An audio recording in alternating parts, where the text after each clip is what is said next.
नमस्कार और स्वागत है। आज हम निकोलस बेरूबे की किताब फ्रॉम जीरो टू मिलियनेयर के कुछ बहुत ही दिलचस्प विचारों पर बात करने वाले हैं। मिशन काफी सीधा है, ये समझना कि क्या सच में छोटे छोटे मतलब लगातार किए गए निवेश से एक बड़ी दौलत बनाई जा सकती है। देखिए, हम सबने सुना है कि बूंद बूंद से सागर भरता है, लेकिन पैसों के मामले में इस पर यकीन करना थोड़ा मुश्किल हो जाता है। क्या हर महीने 1000-2000 रुपए बचाकर कोई सच में करोड़पति बन सकता है? ये सुनने में ही सपने जैसा लगता है। हाँ, लगता तो है। तो आज हम इसी सपने की हकीकत को थोड़ा टटोलेंगे। चलिए, किताब के सबसे बड़े और सच कहूँ तो सबसे चौंकाने वाले दावे से ही शुरू करते हैं। कंपाउंडिंग? हाँ, कंपाउंडिंग की ताकत। किताब में राज नाम के काल्पनिक व्यक्ति का उदाहरण दिया गया है। मान लीजिए, राज हर महीने सिर्फ 1000 रुपए का निवेश शुरू करता है। बस 1000? आज के जमाने में 1000 रुपए मतलब शायद दोस्तों के साथ एक बार बाहर खाने का बिल। ये रकम इतनी छोटी है कि ज्यादातर लोग सोचेंगे, अरे इससे क्या ही होगा। लेकिन यहीं से जादू शुरू होता है। अगर राज ये निवेश 40 साल तक जारी रखता है और उसे सालाना औसतन मान लीजिए 12% का रिटर्न मिलता है, जो कि लंबे समय में इक्विटी मार्केट में बिल्कुल संभव है। हाँ, तो अंदाजा लगाइए वो रकम कितनी हो जाएगी। ये आंकड़ा ही मतलब इस पूरी किताब का सार है। वो 1000 रुपए महीना 40 साल बाद 1 करोड़ रुपए से भी ज्यादा की रकम बन जाता है। 1 करोड़ हर महीने सिर्फ 1000 रुपए से? सच कहूँ तो इस गणित पर पहली बार में विश्वास करना बहुत मुश्किल है। ये कैसे मुमकिन है? ये मुमकिन है क्योंकि जैसा आपने कहा, ये सिर्फ गणित नहीं है, ये एक जैविक प्रक्रिया है। बिल्कुल। एक पेड़ के बढ़ने की तरह। किताब में यही एनालॉजी दी गई है। अच्छा। जब आप एक बीज बोते हैं तो पहले कुछ साल तक जमीन के ऊपर कुछ खास नहीं दिखता है ना? हाँ, ग्रोथ बहुत धीमी होती है। बिल्कुल। आपका पैसा भी पहले 5-10 साल में बहुत धीरे धीरे बढ़ता है, और यही वो दौर है जहां ज्यादातर लोग हिम्मत हार जाते हैं। उन्हें लगता है कि कुछ हो तो रहा नहीं है। सही बात। लेकिन वो ये नहीं समझते कि जमीन के नीचे जड़ें मजबूत हो रही हैं, और फिर 10-15 साल बाद वही पेड़ तेजी से बढ़ने लगता है। उसकी शाखाओं पर नई शाखाएं आती हैं। ठीक वैसे ही आपका पैसा जो ब्याज कमाता है, वो ब्याज भी अपने ऊपर और ब्याज कमाना शुरू कर देता है। मतलब पैसा ही पैसा बना रहा है। एग्जैक्टली। और फिर ये रफ्तार पकड़ लेता है। तो वो जो शुरुआती सालों का धीमापन है ना, वो बाद के सालों की विस्फोटक ग्रोथ की नींव रख रहा होता है। मतलब असली खेल धैर्य का है। शुरू में धीरज रखना जब आपको कोई नतीजा नहीं दिख रहा हो। बिल्कुल। और ये सिद्धांत सिर्फ पैसों तक ही सीमित नहीं है। इसे आप किसी भी स्किल पर लागू कर सकते हैं। मान लीजिए आप रोज 15 मिनट गिटार बजाना सीखते हैं। पहले 6 महीने शायद आप एक धुन भी ठीक से ना बजा पाए, लेकिन 10 साल बाद हो सकता है आप स्टेज पे परफॉर्म कर रही हो। बिल्कुल। वो शुरुआती थोड़ी उबाऊ लगने वाली प्रैक्टिस ही तो कंपाउंडिंग है। ठीक है, तो अगर कंपाउंडिंग एक शक्तिशाली इंजन है, तो इसका मतलब है कि उसे चलने के लिए एक बहुत लंबा रनवे चाहिए, और वो रनवे है समय। आपने बिल्कुल सही पकड़ा। किताब इसी बात पर सबसे ज्यादा जोर देती है कि आप कितना निवेश करते हैं, उससे कहीं ज्यादा जरूरी ये है कि आप कितनी जल्दी शुरू करते हैं और कितनी देर तक टिके रहते हैं। हाँ, एक उदाहरण लेते हैं। मान लीजिए 2 दोस्त हैं, रिया और समीर।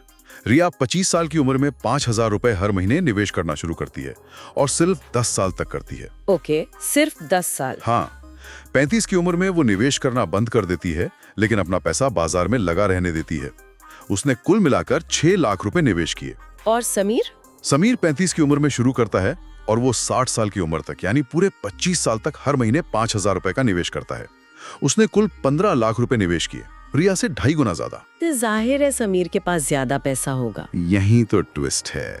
60 की उम्र में अगर दोनों को 12% का रिटर्न मिला, तो रिया के पास समीर से ज्यादा पैसा होगा। क्या ये कैसे हो सकता है? सिर्फ इसलिए क्योंकि उसने 10 साल पहले शुरू किया था। कमाल है। जी हाँ, उन शुरुआती 10 सालों ने उसके पैसे को कंपाउंड होने के लिए 10 साल ज्यादा दिए।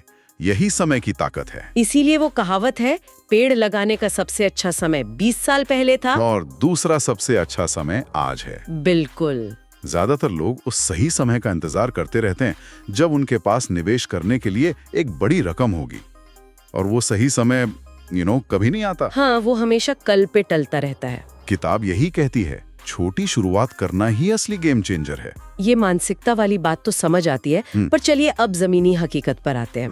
मैं तैयार हूँ, मैंने आज से शुरू करने का फैसला कर लिया। लेकिन कहाँ? स्टॉक मार्केट का नाम सुनते ही तो एक डर सा लगता है। ऐसा लगता है जैसे हमें कोई जीनियस होना पड़ेगा, सही स्टॉक चुनना होगा, रोज बाजार पर नजर रखनी होगी। ये सब बहुत ज्यादा मुश्किल और थकाऊ लगता है। और आपका ये डर बिल्कुल जायज है। यही डर करोड़ों लोगों को बाजार से दूर रखता है। लेकिन निकोलस बेरूबे की किताब का सबसे खूबसूरत संदेश यही है, आपको जीनियस बनने की जरूरत ही नहीं है। अच्छा। असल में वो कहते हैं कि सबसे अच्छी रणनीति अक्सर सबसे उबाऊ और सबसे सरल होती है। उबाऊ? पैसा कमाना उबाऊ कैसे हो सकता है? क्योंकि रोमांच अक्सर गलतियों की वजह बनता है। किताब एक बहुत सीधे रास्ते की वकालत करती है, ब्रॉड मार्केट इंडेक्स फंड्स में निवेश करना। इससे थोड़ा आसान भाषा में समझाइए। बिल्कुल। जैसे भारत में निफ्टी 50 इंडेक्स है। ये देश की 50 सबसे बड़ी और स्थापित कंपनियों का एक बंडल है। ओके। जब आप निफ्टी 50 इंडेक्स फंड में पैसा लगाते हैं तो आप एक तीर से इन सभी 50 कंपनियों में एक छोटा सा हिस्सा खरीद लेते हैं। आपको अलग अलग स्टॉक चुनने की जरूरत नहीं, कोई रिसर्च करने का सरदर्द नहीं। मतलब एक ही निवेश से मेरा पैसा देश की टॉप 50 कंपनियों में अपने आप फैल गया। बिल्कुल। इसे विविधीकरण या डाइवर्सिफिकेशन कहते हैं। ये जोखिम कम करने का सबसे अच्छा तरीका है। अगर एक दो कंपनियां खराब प्रदर्शन करती भी हैं तो बाकी की 48 उसे संभाल लेती हैं। और इसमें खर्च भी कम आता है ना? हाँ, सबसे अच्छी बात यही है, ये फंड्स पैसिव होते हैं। मतलब इन्हें चलाने का खर्च, जिसे एक्सपेंस रेशियो कहते हैं, बहुत ही कम होता है। एक मिनट, मुझे यहाँ एक बात समझनी है।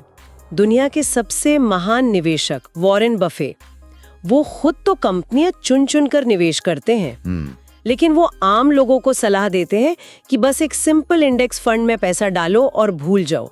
ये तो थोड़ा उल्टा नहीं लगता? ऐसा क्यों? ये बहुत अच्छा सवाल है।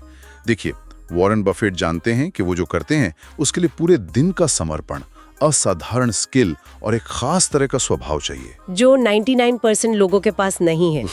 बिल्कुल। और वो ये भी जानते हैं कि ज्यादातर एक्टिव फंड मैनेजर जो यही स्टॉक चुनने का काम करते हैं, वो भी लंबे समय में इंडेक्स के रिटर्न को नहीं हरा पाते हैं। अच्छा। तो वो कहते हैं जब आप खेल को हरा नहीं सकते तो खेल को ही खरीद लो। ज्यादातर लोगों के लिए नियमित रूप से एक लो कॉस्ट इंडेक्स फंड में निवेश करना किसी भी फैंसी जटिल रणनीति से कई ज्यादा बेहतर है। तो सफलता का फॉर्मूला क्या हुआ? एक सिंपल प्लान प्लस लंबा समय प्लस पूरा धैर्य, बस। ये सुनने में तो मतलब लगभग बहुत ही ज्यादा आसान लग रहा है।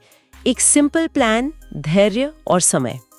अगर फॉर्मूला इतना ही सीधा है तो फिर हर कोई इसे करके अमीर क्यों नहीं बन जाता? कहीं ना कहीं कोई तो बड़ी गड़बड़ है। आप बिल्कुल सही जगह पे पहुंची हैं और किताब इसी गड़बड़ पर रोशनी डालती है। फॉर्मूला सिंपल है लेकिन उसे निभाना वो मुश्किल है। और इसकी वजह? इसकी वजह है कुछ आम गलतियां जो निवेशक बार बार करते हैं, और सबसे बड़ी और विनाशकारी गलती है अपनी भावनाओं को अपने फैसलों पर हावी होने देना। मतलब डर और लालच का खेल। ठीक वही। जब बाजार गिरता है, हर तरफ डरावनी खबरें होती हैं, तो डर हावी हो जाता है। लोग घबराकर अपना निवेश नुकसान में बेच देते हैं, ये सोचकर कि सब बर्बाद होने से पहले निकल जाओ। और जब बाजार चढ़ रहा होता है, जब बाजार तेजी से चढ़ रहा होता है, हर तरफ मुनाफे की कहानियां होती हैं, तो लालच हावी हो जाता है। लोग ऊंची कीमतों पर पैसा लगाते हैं, इस डर से कि कहीं मैं पीछे न रह जाऊं। मतलब सबसे महंगा खरीदना और सबसे सस्ता बेचना। बिल्कुल। ये दौलत गंवाने का पक्का नुस्खा है। और दूसरी गलती क्या है? ओवर ट्रेडिंग, यानी बार बार खरीदना बेचना। लोगों को लगता है कि वो बाजार की हर हलचल का फायदा उठा सकते हैं, लेकिन हर सौदे पर वो ब्रोकरेज और टैक्स देते हैं। ये वैसा ही है जैसे आप एक साबुन को बार बार इस्तेमाल करें, वो हर बार थोड़ा घिसता है और आखिर में हाथ में कुछ नहीं बचता। सही उदाहरण है। किताब की तीसरी चेतावनी है हाई फीस वाले प्रोडक्ट से बचना। महंगे म्यूचुअल फंड और सलाहकार आपकी कमाई का एक बड़ा हिस्सा चुपचाप खा जाते हैं। ये दीमक की तरह आपके रिटर्न को खोखला कर देते हैं। यस, ये आखिरी वाला मुझे बहुत रिलेटेबल लगता है। कई साल पहले मैंने भी कुछ दोस्तों के कहने पर एक हॉट स्टॉक में पैसे लगा दिए थे। कोई प्लान नहीं था, बस जल्दी अमीर बनना था। और नतीजा? आप अंदाजा लगा सकती हैं, वो पैसा डूब गया। शायद ये भीड़ के पीछे भागने वाली मानसिकता थी। बिल्कुल। ये चौथी बड़ी गलती है, भीड़ की मानसिकता। सब खरीद रहे हैं तो सही ही होगा। लेकिन निवेश बहुत व्यक्तिगत होता है। आपके लक्ष्य, आपकी उम्र, आपकी जोखिम लेने की क्षमता सब अलग हैं। जो मेरे दोस्त के लिए सही है, जरूरी नहीं वो मेरे लिए भी सही हो। सही बात। और यहीं से पांचवी और आखिरी गलती निकलती है, बिना किसी योजना के निवेश करना। बिना लक्ष्य और समय सीमा के निवेश करना अंधेरे में तीर चलाने जैसा है। आपने भावनाएं, डर, लालच और भीड़ की मानसिकता का जिक्र किया, मुझे लगता है कि इन सब को हवा देने का काम 24 घंटे चलने वाला फाइनेंशियल मीडिया करता है ना? बिल्कुल। हर दिन टीवी पर, वेबसाइट पर एक नई ब्रेकिंग न्यूज होती है। बाजार क्रैश होने वाला है या ये स्टॉक आपको रातों मात अमीर बना देगा। आपने नस पकड़ ली है। किताब फाइनेंशियल मीडिया की भूमिका पर एक पूरा अध्याय समर्पित करती है। हमें ये समझना होगा कि मीडिया का बिजनेस मॉडल क्या है। टीआरपी। हाँ, उनका काम है आपकी आंखों को स्क्रीन से चिपकाए रखना, और ध्यान खींचने का सबसे आसान तरीका है ड्रामा, डर और सनसनी पैदा करना। सब कुछ ठीक है, ये हेडलाइन कोई नहीं पढ़ता, लेकिन आने वाली है 2008 जैसी मंदी, ये हेडलाइन हर कोई क्लिक करेगा। बिल्कुल। और इसका नतीजा ये होता है कि निवेशक लगातार एक डर या जल्दबाजी की स्थिति में रहता है जी, जो उसे वो सारी गलतियां करने पर मजबूर करता है जिनकी हमने अभी बात की। Panic selling, over trading. जी हाँ, वो आपको एक्शन लेने के लिए उकसाते हैं, जबकि ज्यादातर समय सबसे अच्छा एक्शन होता है कुछ ना करना और अपने प्लान पर टिके रहना। बिल्कुल। सफल निवेशक शोर को नजरअंदाज करते हैं और सिग्नल पर ध्यान देते हैं, और उनके लिए सिग्नल उनका अपना पहले से तय किया हुआ प्लान होता है, न कि टीवी पर चिल्लाता हुआ कोई एनालिस्ट। तो ठीक है, ये सब समझ आता है। हमें भावनाओं में नहीं बहना है, शोर को अनसुना करना है, लेकिन हम इंसान हैं, ये करना बहुत मुश्किल है ना? बहुत मुश्किल। तो क्या कोई ऐसा प्रैक्टिकल तरीका है, कोई ऐसा टूल है जिसे हम इस प्रक्रिया को ऑटोमेट कर सकें और अपने ही इमोशनल दिमाग को रास्ते से हटा सकें? हाँ, और ये शायद किताब में बताया गया सबसे शक्तिशाली और व्यावहारिक समाधान है।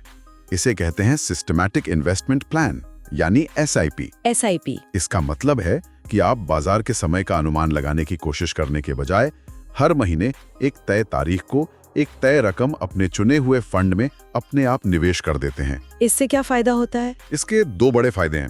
पहला गणितीय है, जिसे रुपी कॉस्ट एवरेजिंग करते हैं। इसे ऐसे समझिए जैसे आप हर हफ्ते सब्जी खरीदते हैं। जब टमाटर सस्ते होते हैं तो आपके 100 रुपए में ज्यादा टमाटर आते हैं, और जब महंगे होते हैं तो कम आते हैं। सही है। महीने के अंत में आपको एक औसत अच्छी कीमत मिल जाती है। SIP भी बाजार में ठीक यही काम करता है। जब बाजार गिरा हुआ होता है और सब डर रहे होते हैं, आपका SIP ज्यादा यूनिट्स खरीद लेता है, और जब बाजार चढ़ा होता है तो कम यूनिट्स खरीदता है। तो ये बाजार के उतार चढ़ाव को हमारे फायदे में बदल देता है। बिल्कुल। और दूसरा फायदा जो शायद ज्यादा जरूरी है, वो क्या है? दूसरा फायदा मनोवैज्ञानिक है। SIP निवेश को एक सचेत निर्णय से एक स्वचालित आदत में बदल देता है। आपको हर महीने सोचना नहीं पड़ता कि क्या ये निवेश करने का सही समय है। पैसा अपने आप कट जाता है। मतलब ये हमारी जीवन शैली का हिस्सा बन जाता है। बिल्कुल। जैसे रोज सुबह दांत साफ करना, जब कोई चीज आदत बन जाती है तो उसे करने के लिए विल पावर की जरूरत नहीं पड़ती, वो बस हो जाती है। यह भावनाओं को समीकरण से पूरी तरह बाहर कर देता है। तो इस पूरी चर्चा का सार क्या निकलता है? अगर हम इस किताब के ज्ञान को कुछ लाइनों में समेटना हो तो वो क्या होगा? मेरे ख्याल में सार यह है कि संपत्ति बनाने का रास्ता रोमांचक और जटिल नहीं, बल्कि उबाऊ और सरल है। असली पैसा अगला बड़ा स्टॉक खोजने से नहीं, बल्कि दशकों तक अनुशासित तरीके से एक साधारण योजना पर टिके रहने से बनता है। ये हमें याद दिलाता है कि करोड़पति बनना लॉटरी जीतना नहीं है।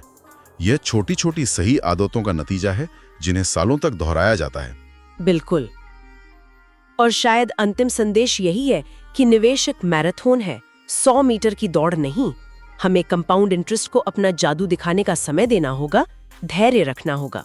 सही बात है। और ये याद रखना होगा कि चाहे वो पैसा हो, ज्ञान हो या स्वास्थ्य, जीवन में सबसे बड़े और स्थायी बदलाव हमेशा छोटे छोटे लगातार उठाए गए कदमों से ही आते हैं। एकदम सही कहा। और इस चर्चा को समाप्त करने के लिए मैं श्रोताओं के लिए एक सवाल छोड़ना चाहूंगा। ये किताब हमें सिखाती है कि पैसा और स्किल्स दोनों कंपाउंड होते हैं। हाँ। तो सोचने वाली बात यह है कि आज वो कौन सी एक छोटी और नियमित आदत, चाहे वो वित्तीय हो या कोई और, शुरू की जा सकती है जो अगले 10, 20 या 30 सालों में किसी के लिए बिल्कुल अलग एक बेहतर भविष्य बना सकती है। शायद वो रोज के 50 रुपए बचाना हो, या रोज 10 पन्ने पढ़ना हो, या रोज 15 मिनट की वॉक हो। वो पहली छोटी सी शुरुआत क्या हो सकती है? अगर आपको ये वीडियो पसंद आया हो तो इसे लाइक कीजिए, शेयर कीजिए और सब्सक्राइब करना ना भूलिए, क्योंकि हम हर हफ्ते लाते हैं ऐसी किताबों की समरी जो आपकी सोच और जिंदगी दोनों बदल सकते हैं।